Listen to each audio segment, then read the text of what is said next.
లగచెర్ల ఘటనలో అరెస్ట్ అయిన రైతుకు గుండెపోటు రావడంతో పోలీసులు సంఖ్యలు వేసి ఆసుపత్రికి తీసుకువెళ్లారు. ఈ ఘటనపై తెలంగాణ రైతు సంఘం జిల్లా ప్రధాన కార్యదర్శి బొంతు రాంబాబు స్పందించారు. రైతు హీరియా నాయక్కు గుండెపోటు వస్తే వైద్యం కోసం ఆసుపత్రికి చేతులకు సంఖ్యలు వేసి పోలీసులు తరలించడం అమానుష చర్యని అన్నారు. రైతుకు సంఖ్యలను నిరసిస్తూ తెలంగాణ రైతు సంఘం ఆధ్వర్యంలో నిరసన తెలిపారు. రాష్ట్ర ప్రభుత్వం లగచెర్లలో ఫార్మా కంపెనీల కోసం ఇచ్చిన నోటిఫికేషన్ రద్దు చేసినా రైతులపై పెట్టిన కేసులు ఉపసంహరించుకోలేదని అన్నారు. రేవంత్ రెడ్డి గారి నాయకత్వంలో ప్రజాపాలన కొనసాగుతుందని చెప్పి మొన్న విజయోత్సవ సభలు కూడా నడిపారు.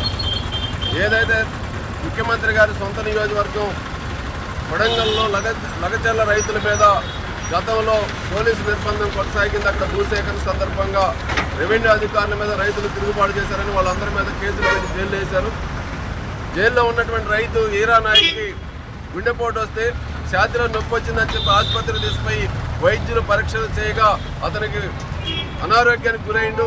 మళ్ళా పరీక్షలు నిర్వహించాలని చెప్తే జైలుకు తరలించి మళ్ళీ ఆసుపత్రికి తీసుకొచ్చే క్రమంలో వేడి వేయడం జరిగింది. చాలా అమానుషం.